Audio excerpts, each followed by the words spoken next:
Selamat sore dan salam sejahtera untuk kita semua. Di sini kami akan mempresentasikan dokumen kami yang berjudul Pengembangan Aplikasi Manajemen Proyek Tugas Akhir. Adapun kelompok kami terdiri dari saya sendiri, Putri Yohana Raja Buku dengan NIM 12S19056 dan rekan saya. Saya Anugerah Semijunta dengan NIM 12S19039 dan rekan saya. Dan saya Haryati Rosalina Semarang dengan NIM 12S19057. Baiklah, kami akan mulai untuk mempresentasikannya. Pada business case terdapat eksekutif summary 1.1 problem or opportunity. Aplikasi manajemen proyek tugas akhir merupakan aplikasi untuk prodi sarjana sistem informasi yang digunakan di Institut Teknologi Dal. Aplikasi manajemen proyek tugas akhir ini menyediakan seluruh kegiatan yang mendukung proses pengerjaan tugas akhir. Aplikasi tersebut akan digunakan oleh mahasiswa, dosen, dan stakeholder lain yang terlibat. Aplikasi tersebut belum pernah dikembangkan sebelumnya. Berdasarkan masalah tersebut, akan dilakukan pengembangan terhadap sistem pada aplikasi manajemen proyek tugas akhir dengan menambahkan fitur-fitur seperti fitur project planning dan scheduling fitur. Dan yang dibutuhkan pada aplikasi ini sehingga dapat mempermudah user dalam menggunakan aplikasinya seperti membuat perencanaan dan penjadwalan tugas sehingga tidak khawatir lagi dengan daftar tugas dan deadline-nya. Selanjutnya, organization, goals, and strategy. Jadi tujuan organisasi ini adalah memenuhi kebutuhan akademik dari dosen, mahasiswa, dan stakeholder lainnya yang berkaitan dengan bidang akademik. Strategi yang digunakan untuk mencapai tujuan ini adalah dengan mengembangkan fitur project planning and scheduling feature pada manajemen proyek tugas akhir dengan menambahkan revenue 20% per tahunnya. Selanjutnya, project MOV dan how it tie to the organizational goal and strategy. Tujuan dari proyek ini adalah memberikan fitur dan proses bisnis yang sesuai dan dibutuhkan oleh para stakeholder yang ada di ITDL. Proyek ini juga diharapkan memberikan dampak peningkatan penghasilan yaitu sebesar 20%. Selanjutnya, description of alternative, analyze, and recommendation. Alternatif yang digunakan pada proyek ini ada dua. Alternatif pertama adalah dengan pengembangan fitur pengerjaan tugas akhir dengan menambahkan fungsionalitas yang diharapkan pada proyek. Dan alternatif yang kedua yaitu dengan mengembangkan fitur project planning dan scheduling.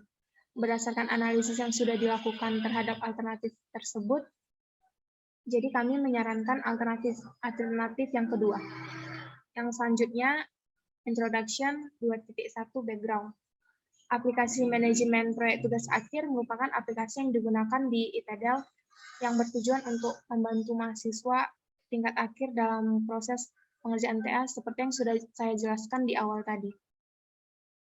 Selanjutnya, untuk current situation-nya, dalam pengerjaan proyek tugas akhir masih membutuhkan banyak waktu karena masih melakukannya secara manual. Pada saat ini, pengelolaan proyek tugas akhir dilakukan dengan masih menggunakan Excel. Selanjutnya, description of the problem or opportunity. Yang pertama itu, pengerjaan tugas akhir kurang efisien karena masih menggunakan cara yang manual. Yang kedua itu, penjadwalan proses seminar atau sidang kurang terstruktur. Selanjutnya, kurangnya fitur dalam membantu mahasiswa dalam penyimpanan data secara terstruktur. Selanjutnya, project MOV value. A itu the desired area of impact. Di sini ada customer, financial, strategi, operasional, dan sosial. Pada customer-nya yaitu dosen dan mahasiswa dapat membuat perencanaan dan penjadwalan tugas Pada finansialnya terjadi peningkatan penghasilan sebesar 20%. Strateginya, kampus tidak perlu menggunakan cara manual dengan Excel lagi. Operasionalnya, proses pengumpulan tugas menjadi lebih efektif. Sosialnya, sesama mahasiswa dan dosen dapat berkomunikasi mengenai tugas akhir dalam satu forum khusus. Customer yang kedua yaitu membantu dosen mengumpulkan data mahasiswa dan data penilaian. Untuk finansialnya, kos yang dihasilkan dapat memberikan benefit. Pada strateginya, menambahkan fitur project planning dan scheduling feature. Operasionalnya, resiko kesalahan dalam proses penjadwalan dan menyelesaikan tugas akhir.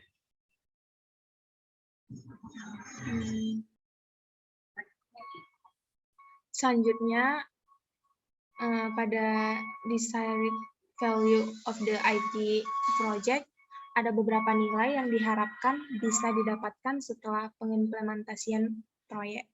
Yang pertama yaitu proses pengumpulan tugas akhir yang berkaitan dengan akademik perkuliahan dapat berjalan lebih baik dan efisien dari sebelumnya. Yang kedua adalah proses pengerjaan tugas akhir juga dapat berjalan sesuai dengan jadwal yang sudah ditentukan. Yang ketiga adalah biaya yang dikeluarkan pada proyek dapat memberikan keuntungan yang lebih besar pada ITDAL. Selanjutnya adalah appropriate metric. Peningkatan penghasilan atau revenue adalah sebesar 20% dalam kurang lebih 2 tahun. Efisiensi dalam proses pengerjaan tugas akhir juga meningkat setidaknya minimal 50% dibanding penggunaan Excel. Terjadi penurunan risiko keterlambatan dan pengumpulan tugas. Selanjutnya, time for achieving the MOV. Estimasi target waktu yang dibutuhkan untuk mencapai MOV adalah 2 tahun. Hal ini terhitung semenjak tahun 2021, yaitu awal mula proyek ini dikerjakan sampai 2023. Selanjutnya, verify an agreement from project stakeholder, yaitu persetujuan dari stakeholder diwakili oleh Wakil Rektor Institut Teknologi Dell. Selanjutnya, how achieving the project MOV will support the organization. Project MOV yang dirancang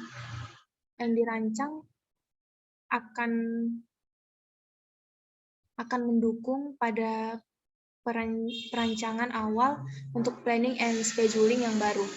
Project MOV yang telah didefinisikan memberikan gambaran mengenai nilai-nilai yang sangat dibutuhkan oleh organisasi.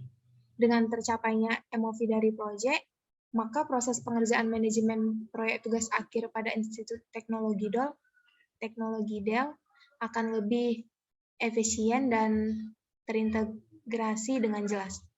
Selanjutnya, alternatifnya dalam pengembangan fitur dalam pengerjaan tugas akhir ada beberapa alternatif yang disarankan, yaitu dalam pengembangan fitur pengerjaan tugas akhir, pengerjaannya akan dilakukan secara terstruktur dengan membuat jadwal atau perencanaan sehingga lebih efisien dalam pengerjaannya.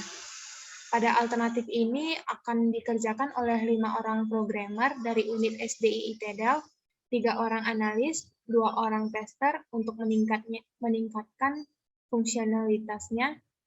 Selanjutnya, estimasi dari cost dan benefit pada proyek ini untuk 2 tahun ke depan adalah sebagai berikut. Pada estimate cost pada tahun pertama itu sebesar 300 juta, dan pada tahun kedua sebesar 100 juta, dan estimate benefitnya pada tahun pertama yaitu 150 juta, dan pada tahun kedua yaitu 150 juta. Jadi project return of investment-nya 100, tolong diperbesar screen-nya.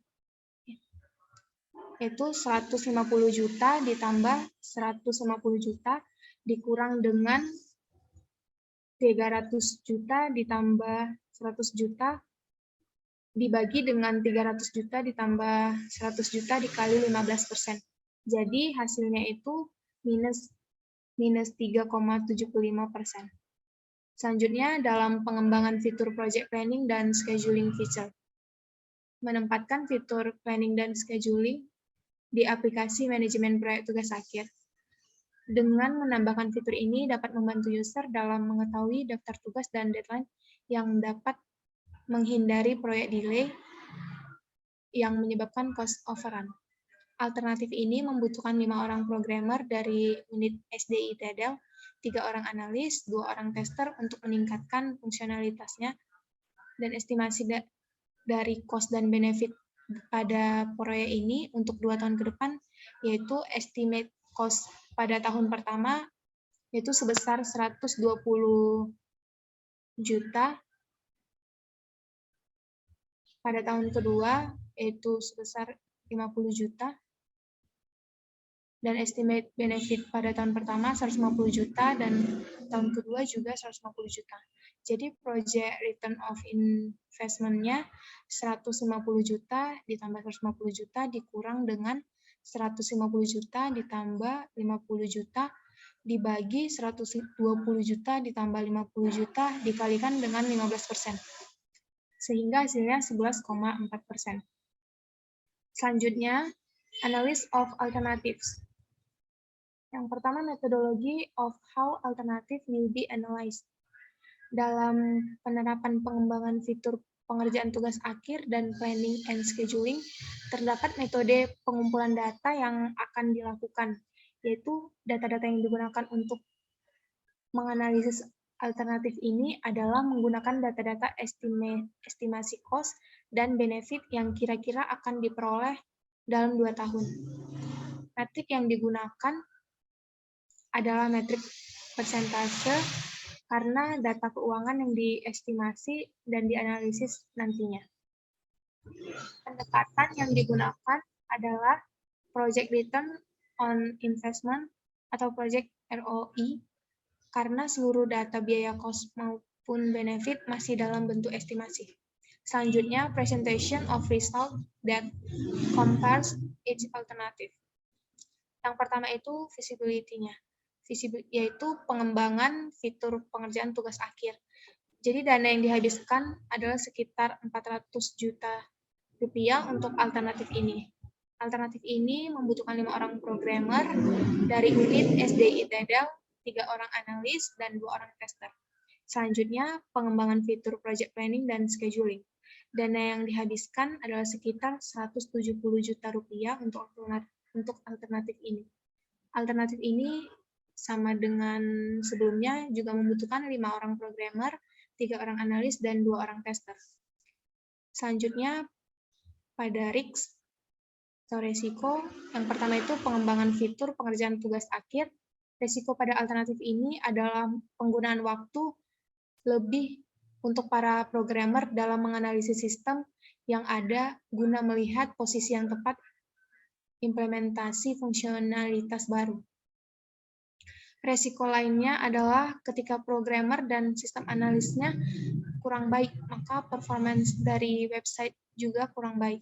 Selanjutnya, pengembangan fitur project planning dan scheduling. Pada fitur planning dan scheduling akan terjadi proyek delay jika tidak membuat planning dan scheduling, dan perlu adanya pedoman ataupun sosialisasi tentang penggunaan fitur pada aplikasi manajemen proyek tugas akhir. Selanjutnya, assumption. Yang pertama itu pengembangan fitur pengerjaan tugas akhir. Pengembangan fitur pengerjaan tugas akhir mungkin akan membutuhkan waktu yang paling lama dibandingkan alternatif kedua. Alternatif ini juga membutuhkan lebih banyak sumber daya manusia. Namun, produk yang diberikan kemungkinan sudah lebih sesuai dengan keinginan pemangku kepentingan atau stakeholder. Selanjutnya, pengembangan fitur project planning dan scheduling. Perlu diadakan sosialisasi terhadap penggunaan aplikasi manajemen proyek tugas akhir, dan dari segi finansialnya akan lebih menguntungkan karena penggunaan biaya tidak lebih besar dibandingkan alternatif lainnya. Selanjutnya, comparison of project alternatifnya. Di sini kriterianya pada finansial, organization, project, eksternal dapat kita lihat pada layar. Ini data pada alternatif 1 dan keduanya. Next. Sehingga total skor yang didapatkan pada alternatif 1 yaitu 6,0625 dan alternatif 2 8,56. Selanjutnya proposed recommendation. Berdasarkan data-data yang sudah dianalis dari kedua alternatif tersebut, alternatif yang direkomendasikan adalah alternatif yang kedua, yaitu melakukan upgrade pada manajemen proyek tugas akhir dengan menambahkan fitur planning dan scheduling.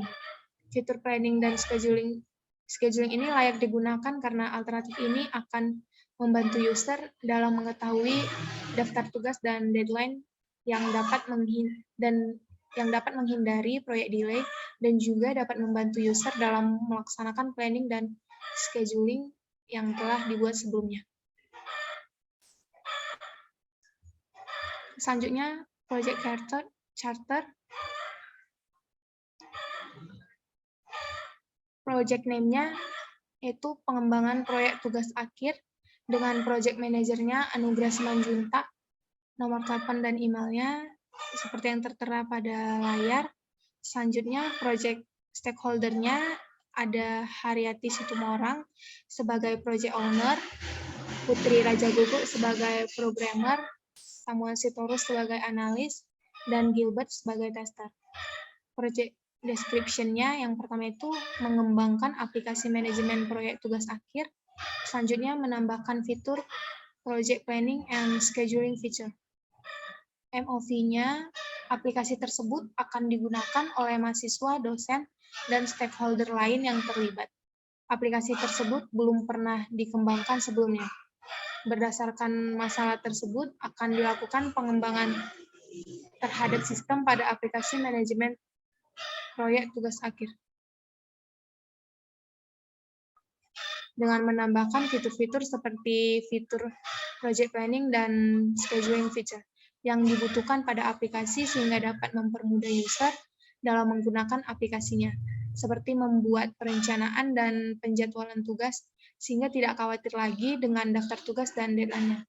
Selanjutnya, untuk project scope-nya, dalam project ini kami akan menambahkan fitur-fitur seperti fitur project planning dan scheduling feature yang dibutuhkan pada aplikasi sehingga dapat mempermudah user dalam menggunakan aplikasinya seperti membuat perencanaan dan penjadwalan tugas sehingga tidak khawatir lagi dengan daftar tugas dan deadline-nya.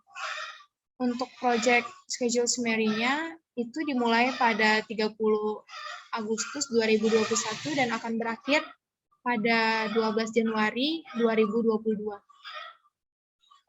Yang untuk project deskripsi tugasnya, yang pertama itu inisiasi dan analisis kebutuhan sistem dikerjakan dalam waktu 10 hari yang dimulai pada 30 Agustus 2021 sampai tanggal 10 September 2021 dengan catatan Sabtu dan Minggu tidak dihitung sebagai hari kerja. Selanjutnya, pada inisiasi dan analisis kebutuhan kerja itu, kita melakukan analisis dan mendefinisikan proyek yang akan dibangun itu berdiri selama 2 hari.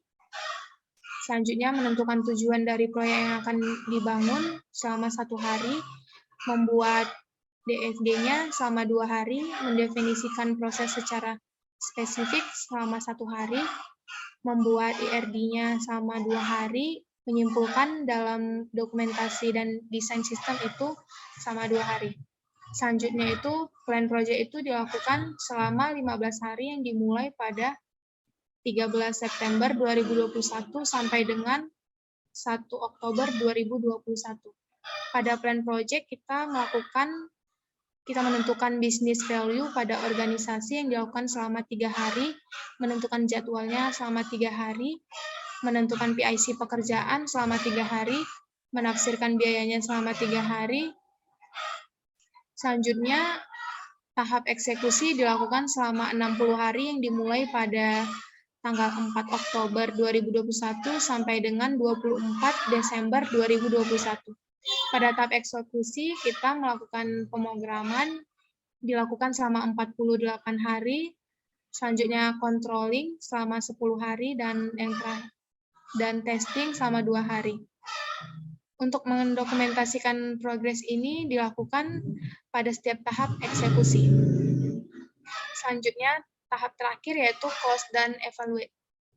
Pada close dan evaluate, kita melakukannya selama 13 hari, dimulai pada tanggal 27 Desember 2021 sampai dengan 12 Januari 2022.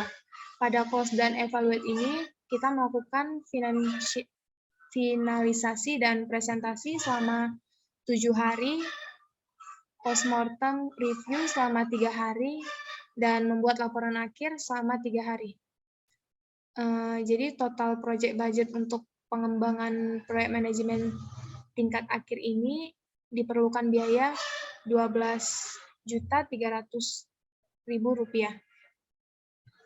Selanjutnya akan dijelaskan oleh rekan saya. Baik, selanjutnya saya akan menjelaskan mengenai budget dari proyek ini. Jadi di sini untuk tahap yang pertama itu adalah inisialisasi dan analisis kebutuhan sistem. Ini membutuhkan biaya sekitar 1 juta yang terdiri dari menganalisis dan mendefinisikan proyek yang akan dibangun sekitar 200.000, kemudian menentukan tujuan dari proyek yang akan dibangun sekitar 100.000, kemudian membuat DFG-nya sekitar 200.000, kemudian mendefinisikan proses secara spesifikasi yaitu 200.000, membuat IRD sekitar 100.000, kemudian menyimpulkan dalam dokumentasi dan desain sistem sekitar 200.000. Kemudian tahap yang kedua itu adalah plan project. Di sini terdiri dari menentukan business value pada organisasi itu sekitar 200.000, kemudian menentukan jadwal itu 200.000 juga, kemudian membuat daftar pekerjaan yaitu 200.000, kemudian menentukan PIC pekerjaan sekitar 100.000 dan menafsirkan biaya itu juga 100.000. Kemudian tahap yang ketiga itu adalah eksekusi.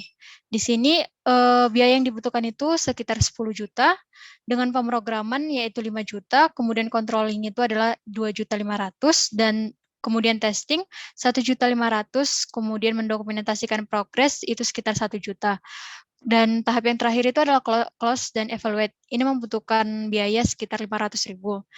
Pada tahap yang terakhir ini terdiri dari finalisasi dan presentasi yang membutuhkan biaya 200.000, kemudian postmortem review sekitar 100.000, kemudian laporan akhir 200.000, sehingga total dari budget yang diperlukan itu adalah 12.300.000. Kemudian quality issue-nya itu ada 3. Yang pertama itu adalah mempermudah user dalam menggunakan aplikasinya, seperti membuat perencanaan dan penjadwalan tugas, sehingga tidak khawatir lagi dengan daftar tugas dan deadline-nya. Kemudian menambahkan nilai guna aplikasi manajemen proyek tugas akhir dan pendukung dalam pengerjaan seperti membuat daftar perencanaan dan penjadwalan tugas. Kemudian resource require-nya itu terdiri dari people, teknologi, facility, dan resource to be required. Nah, sekarang saya akan membahas satu persatu. Yang pertama itu adalah people. People-nya ini terdiri dari 4. Yang pertama itu adalah mahasiswa, kemudian dosen, staf IT Dell, dan tim proyek. Kemudian teknologi, yang pertama itu adalah bahasa pemrograman PHP, HTML, framework CSS, dan JavaScript, SQL, Yoke. Kemudian yang kedua itu adalah web server, yang digunakan adalah Apache. Kemudian yang ketiga adalah sistem operasinya bisa berupa Linux, Windows, atau iOS. Kemudian yang keempat itu adalah browser. Di sini dapat menggunakan Chrome, Mozilla, dan Internet Explorer. Kemudian facility-nya itu adalah yang pertama ruangan khusus untuk pengerjaan proyek, kemudian akses internet yang memadai, kemudian layanan printer dan perangkat komputer. Nah, untuk resource to be required itu, yaitu resource yang akan disediakan adalah ruangan khusus untuk pengembangan proyek. Ruangan ini akan disediakan oleh IT Dell, dan ruangan ini juga akan disediakan pada tanggal 30 Agustus 2021. Nah, kemudian assumption dan dependensinya. Di sini terdiri dari project assumption, project issue, project constraint, dan project risk. Jadi, yang pertama itu adalah project assumption. Di sini project ini diasumsikan suatu proyek yang bertujuan untuk membuat dan mengembangkan aplikasi manajemen proyek tingkat akhir yang belum ada sebelumnya dan perlu diadakan sosialisasi penggunaan manajemen proyek tugas tingkat akhir ini. di Itadal. Kemudian project isunya itu adalah yang pertama, anggota tim mendapatkan musibah atau low priority. Hal ini dapat diatasi dengan mempunyai anggota cadangan yang siap dipekerjakan sesuai dengan keahlian yang dibutuhkan. Yang kedua adalah listrik padam saat pengembangan sistem informasi. Hal ini dapat diatasi dengan menyediakan aliran listrik cadangan menggunakan genset untuk keadaan mendesak. Kemudian yang ketiga adalah data hilang. Jadi hal ini dapat diatasi dengan melakukan backup secara berkala pada storage yang terpisah dengan komputer. Jadi menggunakan tools pendukung keamanan komputer seperti antivirus. Kemudian project constraint-nya itu ada dua. Yang pertama adalah fitur yang akan dikembangkan pada proyek sesuai dengan permintaan stakeholder yang telah disepakati sebelumnya. Yang kedua adalah sistem informasi yang dikembangkan dibuat khusus untuk Institut Teknologi Dell. Kemudian project risk-nya. Jadi di sini ada 5. Yang pertama adalah informasi dari stakeholder utama kurang. Kemudian yang kedua adalah terjadinya bug pada saat proses running sistem informasi yang tidak sesuai dengan tahapan yang seharusnya. Kemudian waktu untuk melakukan pertemuan tim sangat sulit. Kemudian waktu pengerjaan proyek terlambat dari target, dan pada fitur planning dan scheduling akan terjadi proyek delay jika tidak membuat planning dan schedulingnya, dan perlu adanya pedoman ataupun sosialisasi tentang penggunaan fitur pada aplikasi manajemen proyek tugas akhir ini. Kemudian project administration. Di sini ada communication plan. Jadi project status report dilaporkan oleh project manager melalui email setiap minggu untuk mengkaji ulang status proyek. Kemudian tim dilaporkan oleh project manager melalui meeting harian untuk mendiskusikan progres kerja. Yang ketiga itu adalah task progress update dilaporkan oleh project manager menggunakan metode tim Gantt per harian untuk menyerahkan laporan kemajuan proyek. Kemudian project review dilaporkan oleh project manager pada saat meeting untuk menyampaikan progres proyek, menerima feedback, dan mendiskusikan langkah selanjutnya. Kemudian quality management plan. Jadi tim kami berkomitmen penuh untuk memenuhi kebutuhan pengguna kami. Kami berusaha untuk tidak hanya memenuhi kebutuhan pengguna kami, tetapi juga melampaui harapan pengguna kami. Jadi setelah pengembangan proyek aplikasi manajemen proyek tugas akhir yang kami lakukan, kami juga menyediakan pemeliharaan serta pengontrolan yang handal untuk mengefektifkan penggunaan sistem informasi manajemen proyek tugas akhir, serta memperbaiki semua bug dan kesalahan sistem yang mungkin akan terjadi. Jadi dengan menyelesaikan progres pengembangan ini, kami memastikan bahwa pengguna akan puas dengan fitur project planning dan scheduling yang kami kembangkan. Kemudian scope management plan. Jadi pengguna sistem manual manajemen proyek tugas akhir Institut Teknologi Dell didapatkan hasil bahwa fitur pendataan sudah baik, hanya saja ada beberapa kendala dalam penjadwalan proses seminar atau sidang. Jadi kurang struktur sehingga pengguna mengharapkan kemudahan lebih ditingkatkan. Kemudian walaupun demikian, apabila terjadi perubahan pada proyek akan mengakibatkan adanya pekerjaan tambahan yang tidak tercantum di kontrak, dan ini berpotensi memicu konflik. Ketika terjadi tambahan pekerjaan, maka kontrak pun harus diperbarui, kemudian diperbarui kembali untuk mencegah terjadinya keterlambatan biaya, kesalahpahaman, dan konflik lainnya yang tidak diharapkan. Kemudian implementasi and project closure plan. Jadi proyek atau fase setelah baik mencapai tujuan atau sedang dihentikan untuk alasan lain membutuhkan penutupan. Penutupan proyek terdiri dari verifikasi dan mendokumentasikan hasil proyek untuk meresmikan penerimaan produk dari proyek oleh sponsor, klien, atau pelanggan.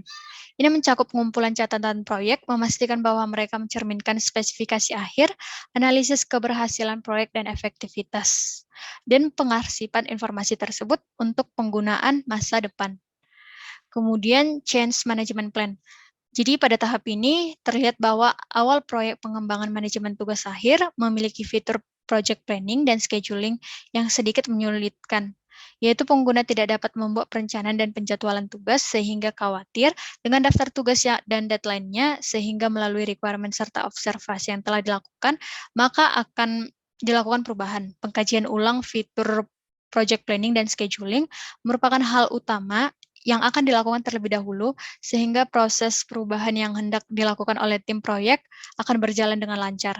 Kemudian human resource-nya yang pertama itu ada team leader. Jadi tim leader ini harus menguasai 10 knowledge area dan menguasai Microsoft Office.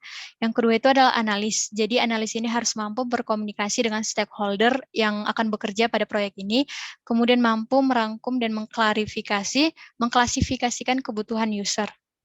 Kemudian yang ketiga itu adalah web engineer. Jadi web engineer ini harus mampu menguasai beberapa bahasa pemrograman seperti PHP, MySQL, PGSQL, VS Code, Sublime, XAMPP, dan MariaDB. Kemudian yang keempat itu adalah design interface engineer, jadi menguasai HTML, CSS, JavaScript, jQuery, framework Bootstrap, Adobe Illustrator, dan CorelDRAW. Kemudian saya akan membahas mengenai project scope statement. Jadi yang pertama itu adalah product scope description. Fitur planning dan scheduling ini dibuat akan diterapkan pada manajemen proyek tugas akhir. Pengguna yang dapat menggunakan fitur ini adalah dosen dan mahasiswa yang mengikuti proyek tugas akhir. Produk ini nantinya digunakan untuk proses perkuliahan pada Institut Teknologi Dell. Penambahan fitur planning dan scheduling ini disesuaikan dengan permintaan dari stakeholder. Kemudian yang kedua adalah project constraint. Jadi ada beberapa batasan untuk proyek ini, seperti penggunaan biayanya. Biayanya yang digunakan itu adalah sekitar 170 juta, kemudian pengembangan proyek disesuaikan dengan permintaan dari stakeholder, kemudian lama pengerjaan proyek adalah sekitar 3 bulan 2 minggu, atau 14 minggu terhitung dari 30 Agustus 2020 hingga 12 Januari 2022. Kemudian pekerja akan diliburkan setiap hari, Sabtu dan Minggu, dan bekerja dari Senin sampai Jumat, mulai dari pukul 8 hingga pukul 5 sore, dengan jam istirahat itu selama 1 jam pada pukul 12 siang. Kemudian sumber daya manusia yang digunakan itu adalah 1 orang project manager, 5 orang programmer dari unit SDI, ITDL, dan 3 orang analis, dan 2 orang tester. Kemudian yang ketiga adalah product acceptance criteria. Jadi ada 2 kriteria yang diterima oleh fitur planning dan scheduling pada aplikasi manajemen proyek tugas akhir ini. Yang pertama adalah pengguna harus sudah terdaftar di dalam database sistem. Yang kedua adalah sistem dapat diakses apabila pengguna memiliki ketersediaan jaringan internet yang memadai. Yang keempat adalah product requirement and karakteristik dan requirement dari fitur planning dan scheduling pada aplikasi manajemen proyek tugas akhir adalah dengan menambahkan fitur planning dan scheduling yang dibutuhkan pada aplikasi sehingga dapat mempermudah user dalam menggunakan aplikasinya. Seperti membuat perencanaan dan penjadwalan tugas sehingga tidak lagi khawatir dengan daftar tugas dan deadline-nya. Kemudian dari variable. Jadi dari variable yang akan diterima oleh stakeholder adalah sebagai berikut. Yang pertama adalah project charter digunakan sebagai piagam kesepakatan untuk hal-hal yang digunakan di dalam proyek ini. Yang kedua itu adalah project management schedule digunakan untuk menunjukkan rancangan jadwal-jadwal beserta aktivitas apa saja yang dilakukan di proyek ini. Kemudian project management cost berisikan detail-detail rancangan penggunaan biaya pada proyek ini. Laporan pengembangan proyek ini digunakan sebagai dokumen untuk melihat perkembangan yang telah dilakukan oleh tim dan dokumentasi hasil analisis terhadap requirement yang telah dilakukan kepada stakeholder sebagai batasan dalam pengembangan proyek. Kemudian laporan akhir proyek dan dokumentasi finalisasi dan arsip. Kemudian project management plan. Yang pertama itu adalah deskripsi produk. Aplikasi manajemen proyek tugas akhir merupakan aplikasi untuk prodi sarjana sistem informasi yang digunakan di Institut Teknologi Dell. Aplikasi tersebut akan digunakan oleh mahasiswa, dosen, dan stakeholder lain yang terlibat. Aplikasi tersebut belum pernah dikembangkan sebelumnya. Berdasarkan masalah tersebut, akan dilakukan pengembangan terhadap sistem pada aplikasi manajemen proyek tugas akhir, dengan menambahkan fitur-fitur seperti project planning dan scheduling yang dibutuhkan pada aplikasi sehingga dapat mempermudah user dalam menggunakan aplikasinya, seperti membuat perencanaan dan penjadwalan tugas, sehingga tidak lagi khawatir dengan daftar tugas dan deadline-nya. Yang pertama itu adalah tujuan dan manfaat produk. Aplikasi manajemen proyek tugas akhir merupakan aplikasi yang digunakan di ITEDEL yang bertujuan untuk membantu mahasiswa tingkat akhir dalam proses pengerjaan TA seperti dalam melaksanakan planning dan scheduling yang telah dibuat sebelumnya. Kemudian yang kedua adalah metodologi SDLC. Jadi metodologi yang digunakan untuk pengembangan aplikasi manajemen proyek tugas akhir ini adalah metode waterfall. Metode ini memberikan pendekatan-pendekatan sistematis dan berurutan bagi pengembangan aplikasi manajemen proyek tugas akhir ini. Penjelasan dari tahap-tahap waterfall adalah sebagai berikut. Yang pertama itu adalah planning.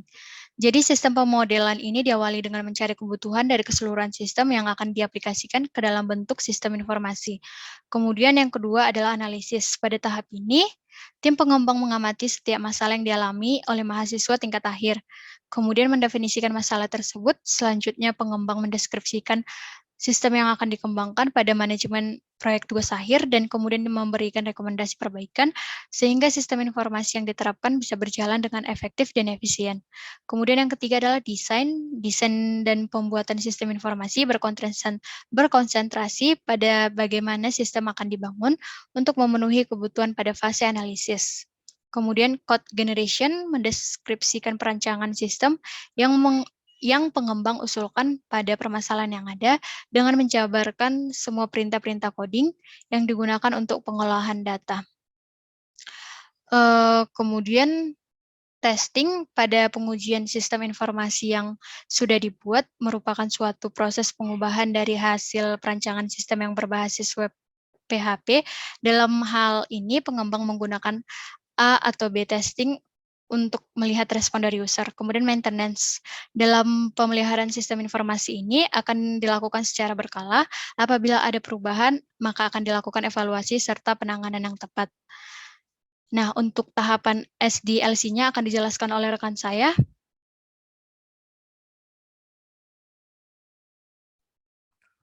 Selanjutnya saya akan menjelaskan tahapan SDLC. Kampus merupakan instansi pendidikan yang membutuhkan suatu sistem informasi. Sistem informasi kampus berbasis komputer akan lebih banyak membantu dalam ketepatan dan keakuratan pengelolaan data seperti penjadwalan, pengisian KRS, dan pengelolaan keuangan. Tahapan SDLC dalam pengembangan aplikasi manajemen proyek tugas akhir yaitu yang pertama itu adalah planning. Fase ini merupakan gambaran awal tentang bagaimana sistem yang akan dibangun serta fitur-fitur apa yang dibutuhkan. Developer akan melakukan requirement atau survei terhadap orang-orang yang ditargetkan menjadi pengguna tetap dari aplikasi manajemen proyek tugas akhir seperti mahasiswa, dosen, dan sebagainya. Proses survei akan dilakukan dengan metode pengamatan langsung atau observasi dan wawancara. Dalam pembuatan aplikasi manajemen proyek tugas akhir, goal yang ditetapkan developer adalah untuk membantu mahasiswa tingkat akhir dalam proses pengerjaan TA seperti dalam melaksanakan planning dan schedule yang telah dibuat sebelumnya. Yang kedua adalah analisis. Pada fase ini, developer mengamati hasil requirement dan setiap masalah yang terdapat di fase sebelumnya, yaitu planning, lalu mendefinisikan fitur yang tepat untuk memenuhi requirement. Tahap analisis adalah tahap untuk melakukan pemetaan hubungan antara user berdasarkan keterkaitan masing-masing. Pemetaan dapat dilakukan dengan use case, activity diagram, maupun ERD untuk menghasilkan sistem yang memenuhi goal. Hasil analisis akan digunakan oleh tim desain untuk pedoman dasar dalam membangun aplikasi manajemen proyek tugas akhir. Yang ketiga, desain. Setelah dilakukan analisis, maka tahapan selanjutnya yang dilakukan adalah membuat desain dari fitur yang akan dikembangkan pada aplikasi manajemen proyek tugas akhir. Desain dapat dilakukan dengan membuat DFD atau diagram data flow. Yang keempat itu adalah implementasi. Pertama, penulisan program dan instalasi merupakan tahap penulisan program yang telah dianalisis dan didesain menggunakan pemrograman PHP, HTML, JavaScript, CSS, dan database MySQL. Yang kedua, pemilihan sumber daya hardware dan software, yaitu dalam hal ini menggunakan web server. Baru kemudian selanjutnya testing. Dalam pengujian sistem informasi yang sudah dibuat merupakan suatu proses pengubahan dari hasil perancangan sistem yang berbasis web PHP. Dalam hal ini pengembang menggunakan A atau B testing untuk melihat respon dari user. Yang selanjutnya adalah deploy. Setelah proyek selesai, maka fitur pencarian dan fitur recent activity akan diberikan ke pengguna aplikasi manajemen proyek tugas akhir. Nah, selanjutnya adalah maintenance. Maintenance dilakukan selama sistem berjalan atau selama aplikasi manajemen proyek tugas akhir digunakan. Maintenance perlu dilakukan untuk pemantauan, pengevaluasian, dan penyempurnaan fitur yang telah dikembangkan berdasarkan kritik atau saran dari end user. Selanjutnya, struktur organisasi proyek.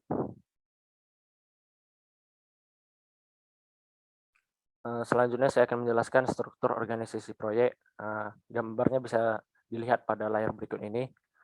Struktur organisasi yang digunakan pada proyek ini adalah project based organizational. Project based organizational structure mengacu pada penciptaan tim proyek independen. Manajemen tim dipisahkan dari unit organisasi induk lainnya, memiliki staf dan manajemen teknis mereka sendiri.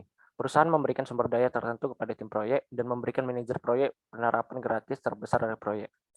Kelebihan dari project based organizational structure: pertama, fokus pada tim proyek ini. Manajer proyek bertanggung jawab penuh atas proyek ini. Satu-satunya tugas anggota proyek adalah menyelesaikan proyek dan mereka hanya melapor kepada manajer proyek. Menghindari kepemimpinan ganda.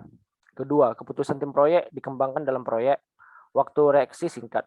Ketiga, dalam proyek ini anggota bekerja dengan kekuatan yang kuat, kohesi yang tinggi, peserta berbagi tujuan bersama dari proyek tersebut, dan individu memiliki tanggung jawab yang jelas. Kekurangan dari project based organizational structure, yang pertama itu ketika sebuah perusahaan memiliki beberapa proyek, masing-masing proyek memiliki tim tersendiri yang akan menyebabkan duplikasi usaha dan hilangnya ekonomi terukur. Yang kedua, tim proyek itu sendiri adalah entitas independen rentan terhadap suatu kondisi yang dikenal sebagai penyakit project inflammatory, yaitu ada garis pemisah yang jelas antara tim proyek dan organisasi induk, yang memperlama integrasi efektif antara tim proyek dan organisasi induk. Yang ketiga, anggota tim proyek tidak memiliki kesinambungan dan keamanan bisnis. Setelah proyek berakhir, kembali ke fungsi asalnya mungkin lebih sulit. Nah, selanjutnya saya akan menjelaskan work breakdown structure atau WBS. Tertera gambar pada layar berikut. Biar lebih jelas, saya akan membacakannya dan kami membuatnya dengan tabel. WBS number yang pertama, inisiasi dan analisis kebutuhan sistem. Terdapat di dalamnya itu menganalisis dan mendefinisikan proyek yang akan dibangun. Yang kedua, menentukan tujuan dari proyek yang akan dibangun. Yang ketiga, membuat DFD. Yang keempat, mendefinisikan proyek secara spesifikasi. Yang kelima, mendefinisikan entity relationship diagram atau ERD. Yang keenam, menyimpulkan dalam dokumentasi dan desain sistem. WBS nomor 2, plan project, terdiri di dalamnya itu ada yang pertama adalah menentukan business value pada organisasi. Yang kedua, menentukan jadwal. Yang ketiga, membuat daftar pekerjaan. Yang keempat, menentukan PIC pekerjaan. Yang kelima, menafsirkan biaya. WBS number yang ketiga, execution, terdapat pemrograman. Di dalam pemrograman ini terdapat implementasi code, melakukan debugging. Baru yang kedua, controlling. Yang ketiga, testing. Dan yang keempat, mendokumentasikan progress. WBS number 4, close and evaluate. Terdapat 3 di dalamnya itu. Yang pertama, finalisasi dan presentasi. Yang kedua, postmortem review. Dan yang ketiga adalah laporan akhir. Software project yang dilakukan adalah manajemen project tugas akhir. Dilakukan selama 98 hari. Tahap pertama yang dilakukan adalah inisiasi dan analisis kebutuhan, itu dilakukan selama 10 hari. Yaitu menganalisis dan mendefinisikan proyek yang akan dibangun, menentukan tujuan dari proyek yang akan dibangun, membuat DFD, mendefinisikan proses secara spesifikasi, membuat ERD, dan menyimpulkan dalam dokumentasi dan desain sistem. Tahap kedua itu adalah plan project, di mana pada tahap ini menentukan business value pada organisasi, menentukan jadwal, membuat jadwal pekerjaan, menentukan PIC pekerjaan, dan juga menafsirkan biaya. Untuk tahap kedua ini, durasi yang dibutuhkan adalah sekitar 15 hari. Sebelum melakukan tahap menentukan jadwal, maka seluruh tahapan pada inisiasi dan analisis kebutuhan sistem harus diselesaikan. Kemudian tahap membuat jadwal pekerjaan dapat dilakukan setelah tahap menentukan jadwal telah selesai. Dan tahap menentukan PIC pekerjaan dapat dilakukan setelah tahap membuat jadwal pekerjaan selesai dilakukan. Serta tahap menafsirkan biaya dapat dilakukan apabila tahap menentukan PIC pekerjaan telah selesai dilakukan. Tahap ketiga itu adalah execution, di mana pada tahap ini dilakukan selama 60 hari, yaitu pemrograman, controlling, testing, dan juga mendokumentasikan progres pada step execution. Sebelum melakukan tahap pemrograman, harus terlebih dahulu menyelesaikan tahap menyimpulkan dalam dokumentasi dan desain sistem. Tahap controlling dilakukan setelah tahap pemrograman selesai dilakukan. Tahap testing dilakukan setelah tahap pemrograman selesai dilakukan, dan tahap mendokumentasi progres dilakukan setelah seluruh tahap plan project selesai dilakukan. Tahap selanjutnya itu adalah closing dan evaluate, dilakukan selama 13 hari. di mana pada tahapan ini melakukan finalisasi dan presentasi, postmortem review, dan membuat laporan akhir. Sebelum melakukan tahap finalisasi dan presentasi harus sudah menyelesaikan dokumentasi progres. Tahap postmortem review dilakukan setelah tahap finalisasi dan presentasi selesai dilakukan. Dan yang terakhir, pembuatan laporan akhir dapat dilakukan setelah postmortem review sudah selesai dikerjakan. Selanjutnya, perform resource leveling.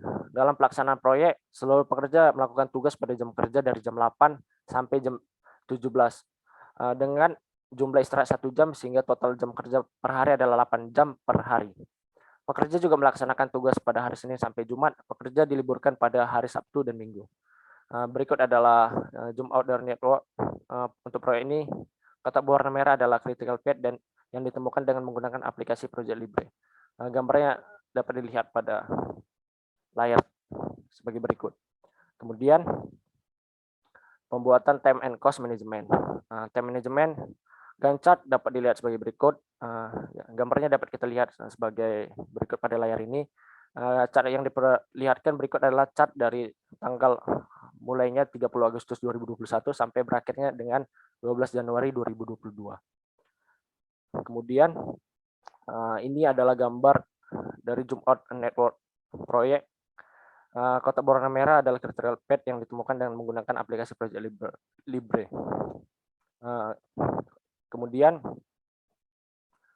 cost management di sini sumber dayanya itu adalah project manager. Biayanya itu 55.000 per jam. Sumber dayanya itu adalah Anugerah Junta. Statusnya itu bekerja. Biayanya itu 14.520.000 itu dari 55.000 dikali 264 jam. Jadi totalnya itu adalah 14.520.000. Yang kedua itu adalah sistem analis. Sistem analis itu biayanya itu per jam itu adalah 30.000 dan sistem analis ini adalah Samuel Storus. Dia statusnya bekerja dan dia jumlahnya adalah 40 jam. Jadi 40 jam dikali 30.000 adalah 1.200.000. 1.200.000 ini untuk satu sistem analis. Sedangkan di sini ada 3 sistem analis, jadi 1.200.000 dikali 3 sistem analis sama dengan 3.600.000. Yang ketiga programmer, dia programmer ini 40.000 per jam. Programmer ini adalah Putri Raja Gugu, dia statusnya bekerja. Dia bekerja selama 464 jam. Jadi 464 jam dikali 40.000 adalah sebanyak 18.560.000. Jadi 18.560.000 ini untuk satu programmer, sedangkan di sini ada 5 programmer, jadi dikali 5 programmer sehingga mendapatkan hasil 92.800.000. Yang keempat adalah tester. Tester di sini adalah 25.000 per jam bekerjanya. Gaji yang didapatkan bekerja itu 25.000 per jam. Tester di sini adalah Gilbert, dia status bekerja, dia bekerja selama 16 jam. Jadi 16 jam dikali 25.000 adalah 400.000. Jadi 400.000 ini untuk satu tester, sedangkan di sini ada 2 tester, yaitu 400.000 dikali 2 tester sama dengan 800.000. Di sini bisa nampak pada gambar ini gaji mereka itu per jam. Baru pada pembangunan aplikasi ini sebagai project manager dan merekrut 3 anggota tim, yaitu sistem analis, yaitu Samuel Storus, programmer yaitu Putri Raja Gugu, dan sistem testing itu adalah Gilbert. Proyek ini akan dilaksanakan selama 14 minggu atau sekitar 4 bulan, di mana hari Minggu adalah hari istirahat, dan di dalam satu harinya waktu kerja yang ditetapkan adalah 8 jam. Per jamnya seorang project manager akan digaji sebanyak 55.000 per jam, sehingga setiap bulannya project manager akan diberikan gaji hingga 3.630.000.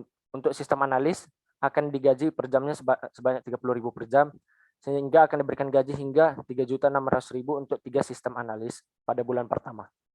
Untuk programmer akan digaji per jamnya sebanyak 40.000 per jam, sehingga akan diberikan gaji hingga 46.400.000 untuk 5 orang programmer pada bulan kedua dan ketiga. Dan untuk tester akan digaji per jamnya sebanyak 25.000 per jam, hingga akan diberikan gaji sebesar 800.000 untuk 2 tester pada bulan keempat. Sebelum proyek ini dimulai, akan dilakukan planning selama 15 hari dengan anggaran sebesar 10 juta. Pada bulan pertama akan dilakukan analisis yang dilakukan oleh sistem analis, bulan kedua dan ketiga akan dilakukan implementation, recording yang dilakukan oleh programmer, dan bulan keempat akan dilakukan testing yang dilakukan oleh tester. Kemudian di bulan terakhir adalah deployment, yaitu untuk penyerahan sistem kepada klien yang membutuhkan biaya 8 juta. Untuk pembuatan anggaran proyek, biasanya perusahaan menyediakan biaya reserve sebesar atau sebanyak 20% dari total anggaran setiap bulannya. Berikut adalah gambar cost baseline-nya. Tadi dibilang project manajernya itu per bulannya 3.630. Jadi di sini ada 4 bulan, jadi 3.630 kita kalikan 4, totalnya itu adalah 14.520. Baru tahap planning itu pada bulan pertama ada 10 juta. Baru sistem analis terletak pada bulan pertama sebanyak 3.600.000. Baru programmer dilakukan pada bulan kedua dan ketiga sebesar 46.400.000, karena ada 2 bulan jadi kali 2 sehingga mendapatkan total 92.800.000. Baru tester dilakukan pada bulan keempat sebanyak 800.000. Baru deployment dibutuhkan biaya sebesar 8 juta. Baru reserve dibutuhkan sebesar 20%. Jadi reserve untuk bulan pertama itu adalah dari total yang dapat, kemudian dikalikan reserve sebesar 20% itu yang didapat dari bulan pertama adalah 3.446.000, bulan kedua 10.006.000, bulan ketiga 10.006.000, bulan keempat 2.486.000. Jadi total reserve dari bulan 1, bulan 1, bulan 2, bulan 3 dan bulan 4 adalah 25.944.000. Jadi total keseluruhan itu adalah 155.664.000. Selanjutnya communication management. Manajemen komunikasi dalam proyek pembuatan aplikasi manajemen proyek tugas akhir dikelola oleh project manager. Manajemen komunikasi pada proyek ini dapat dilihat pada tabel berikut. Stakeholder, project manager, dokumen name-nya itu status report, dokumen format, hard copy, soft copy, and meeting. Kontak personnya Anugerah Majunta, due-nya first of month. Stakeholder kedua sistem analis, dokumen name-nya itu monthly status report, dokumen format, meeting. Kontak person Samuel Storus, due-nya adalah 9 September 2021. Stakeholder yang ketiga programmer, dokumen name-nya software implementation plan, dokumen format meeting. Kontak person-nya Putri Raja Gugu, due-nya adalah 8 Desember 2021. Dan yang terakhir itu adalah tester, dokumen name-nya itu adalah status report, dokumen formatnya itu email and meeting. Kontak personnya Gilbert dan due-nya itu adalah 24 Desember 2021. Selanjutnya akan dijelaskan oleh teman saya.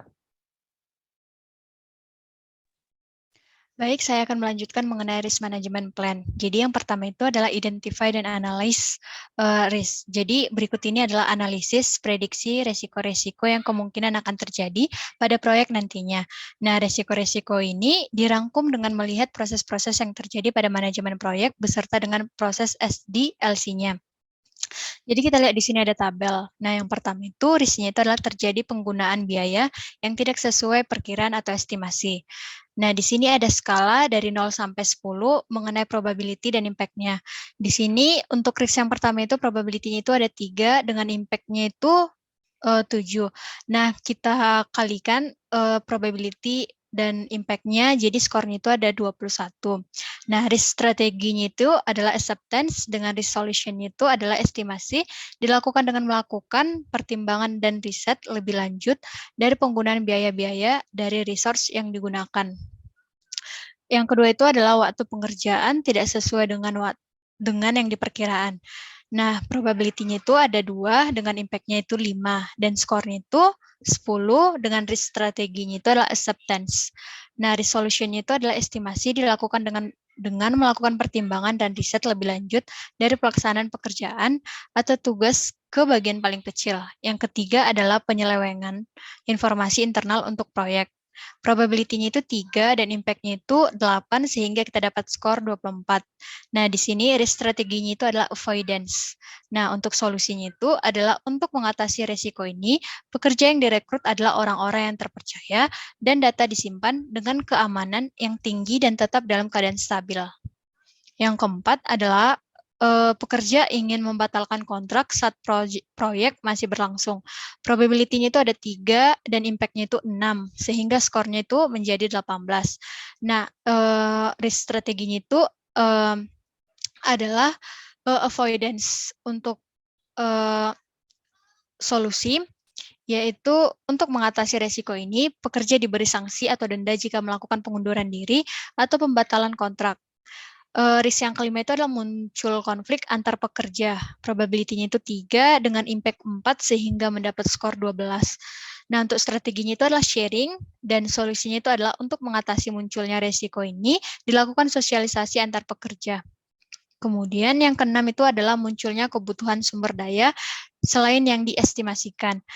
Probability-nya itu 2 dan impact-nya itu 7 sehingga skornya itu 14 dengan strategi mitigate dan solusinya itu adalah untuk mengatasi resiko dilakukan penyediaan dana cadangan atau dana lain-lain untuk setiap bulannya. Kemudian yang ketujuh adalah terjadi kerusakan pada bagian server. Nah, di sini probability-nya itu adalah 2 dengan impact 8 sehingga skornya itu 16 dan strateginya itu adalah avoidance dan solusinya itu adalah data-data serta code yang digunakan pada pembangunan manajemen proyek tugas akhir dicadangkan pada drive yang aman. Kemudian yang ke-8 adalah terjadi penyerangan keamanan data atau kebocoran data. Di sini probability-nya itu 3 dan impact-nya itu 8 sehingga mendapat skor 24 dan strateginya itu adalah avoidance. Untuk solusi, firewall yang digunakan dalam kualitas yang baik dan developer yang direkrut dapat menghindari terjadinya resiko melalui pembuatan enkripsi yang tepat di implementasi code. Kemudian yang ke-9 adalah jaringan Wi-Fi yang bermasalah. Di sini probability-nya itu adalah 2 dan impact-nya 5 sehingga skornya adalah 10. Di sini strateginya itu yaitu transfer dan avoidance. Sementara untuk solusinya itu adalah contact person terhadap pihak penyedia layanan Wi-Fi disimpan oleh project manager dan project manager mengetahui tahapan komplain. Jika jaringan internet dibutuhkan secepatnya, maka biaya cadangan dapat dilakukan untuk membeli paket data mobile. Kemudian yang ke-10 itu adalah terjadi kerusakan pada hardware atau software. Untuk probability-nya itu ada 2 dan impact-nya 6 dan skornya itu ada 12. Untuk strateginya itu yaitu transfer dan avoidance. Sementara untuk solusinya itu adalah kontak person terhadap pihak perusahaan produksi, hardware atau software disimpan oleh project manager dan project manager mengetahui tahapan komplain. Jika respirasi diperlukan, maka biaya cadangan dapat digunakan. Selanjutnya, resource yang tersedia berlebihan. Di sini probability-nya itu ada 3 dan impact-nya itu 3 sehingga skornya itu 9. Dan di sini strateginya itu adalah acceptance dan solusinya adalah estimasi resource yang akan digunakan ditinjau lebih lanjut melalui analisis tugas dari bagian terkecil. Kemudian acceptance terhadap dari variable bermasalah. Di sini probability-nya itu 2 dan impact-nya itu 7 sehingga skornya itu adalah 14. Di sini strateginya itu adalah avoidance. Jadi tersedia pihak yang sudah ditetapkan untuk mewakili ketika pihak yang seharusnya memberikan persetujuan tidak dapat memberikan persetujuan sesuai dengan waktu yang ditetapkan. Dan yang terakhir itu adalah mengenai permintaan stakeholder bertambah terus-menerus. Di sini probability-nya itu 2 dengan impact 7 sehingga mendapat skor 14 dengan strategi avoidance dan solusi yang dapat dilakukan itu adalah dilakukan requirement analysis pada stakeholder yang terlibat, khususnya stakeholder yang menggunakan website manajemen proyek tugas akhir oleh stakeholder. Nah, yang kedua itu adalah risk ranking. Jadi, di tabel ini kita dapat meranking resiko-resiko yang akan terjadi pada proyek kita. Di sini rankingnya ini diurutkan dari skor yang mendapat paling tinggi hingga yang terendah. Tadi kita udah bahas di sini mengenai berapa skala untuk probability dan impact-nya, sehingga kita mendapat skornya. Kemudian di sini kita urutkan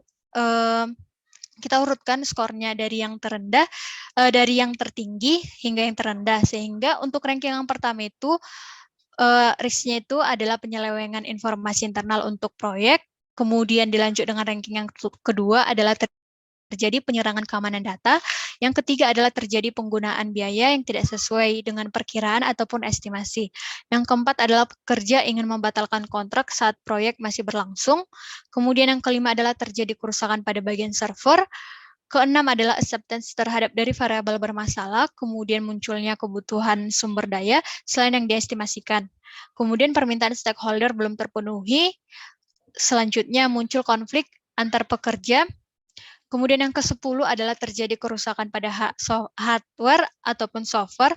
Yang ke-11 adalah jaringan Wi-Fi yang bermasalah. Yang ke-12 adalah waktu pengerjaan tidak sesuai dengan yang diperkiraan. Kemudian yang terakhir itu adalah resource yang tersedia itu berlebih. Yang ketiga, RACI atau Responsible, Accountable, Consult, dan Inform. Berikut merupakan bentuk penugasan tugas proyek dengan menggunakan matriks penugasan tanggung jawab atau responsibility assignment matrix. Ada 4. R itu responsible, yaitu orang yang melakukan suatu aktivitas atau pekerjaan secara langsung.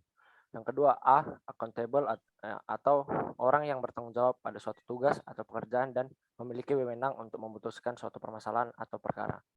Yang ketiga, C, consult, yaitu orang yang memberikan masukan, pendapat, atau kontribusi ketika diperlukan pada tugas atau pekerjaan tersebut. Yang keempat, I, inform, yaitu orang yang perlu mengetahui tentang tindakan dan hasil ataupun keputusan yang telah diambil. Di sini adalah tabel berisi proses dan stakeholder. Yang pertama itu proses pertama itu adalah inisiasi dan analisis kebutuhan sistem. Di sini stakeholdernya itu project manager, dia accountable. Mengapa accountable? Karena dia bertanggung jawab atas inisiasi dan analisis kebutuhan sistem. Baru sistem analis dia responsible. Di sini dia bertindak atau bekerja secara langsung pada tahap inisiasi dan analisis kebutuhan sistem. Programmer di sini dia konsul, dia hanya memberi masukan terhadap inisiasi dan analisis kebutuhan sistem. Baru di sini tester, dia inform, dia hanya perlu mengetahui tindakan atau hasil apapun atau keputusan yang telah diambil. Proses yang kedua itu adalah plan project. Di sini project manager bertindak sebagai accountable atau responsible atau orang yang bertanggung jawab terhadap proyek tersebut atau orang yang bertindak secara langsung terhadap plan project. Baru di sini sistem analis. Sistem analis itu adalah konsul. Dia di sini hanya memberi masukan terhadap plan project. Di sini programmer bertindak sebagai di sini programmer dan tester bertindak sebagai inform atau orang yang perlu mengetahui tindakan atau hasil apapun tentang keputusan yang akan diambil. Tahap yang ketiga itu adalah programming. Di sini project manager bertindak sebagai konsul, yang dimana konsul itu hanya memberikan masukan terhadap programming. Kemudian di sini sistem analis bertindak sebagai konsul, dan inform adalah orang yang memberi masukan dan perlu mengetahui hasil atau keputusan yang akan diambil. Di sini programmer bertindak sebagai responsible atau accountable, yang dimana bertindak secara langsung dan orang yang bertanggung jawab terhadap programming. Di sini tester bertindak sebagai inform adalah orang yang perlu mengetahui tindakan atau hasil atau keputusan yang telah diambil. Tahap keempat itu adalah controlling. Di sini project manager berperan sebagai accountable, yang dimana orang yang bertanggung jawab terhadap controlling. Di sini sistem analis, programmer dan tester bertindak sebagai inform, yang dimana mereka hanya perlu mengetahui tindakan, hasil atau keputusan yang telah diambil. Tahap selanjutnya itu adalah testing. Di sini project manager dan programmer hanya bertindak sebagai konsul, yang dimana hanya memberikan masukan terhadap testing. Kemudian sistem analis bertindak sebagai inform, yang hanya perlu mengetahui hasil atau tindakan atau keputusan yang telah diambil. Dan tester di sini bertindak sebagai responsible atau accountable, yang dimana responsible itu orang yang bertindak langsung terhadap testing, dan accountable adalah orang yang bertanggung jawab terhadap testing. Kemudian ada maintenance. Di sini maintenance ini project manager bertindak sebagai accountable, yang dimana orang yang bertanggung jawab terhadap maintenance. Kemudian sistem analis bertindak sebagai inform. Di sini inform itu sistem analis itu orang yang perlu mengetahui hasil atau tindakan yang telah diambil. Baru di sini programming bertindak sebagai responsible adalah orang yang bertindak secara langsung terhadap maintenance. Baru di sini tester bertindak sebagai konsul atau orang yang memberi masukan terhadap maintenance. Kemudian di sini adalah tahap selanjutnya adalah evaluate project. Di sini project manager bertindak sebagai accountable atau orang yang bertanggung jawab terhadap evaluate project. Kemudian sistem analis bertindak sebagai responsible atau orang yang bertindak secara langsung terhadap evaluate project.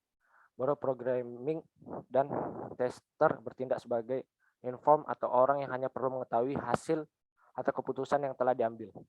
Tahap yang terakhir adalah close project. Di sini project manager bertindak sebagai accountable atau orang yang bertanggung jawab terhadap close project.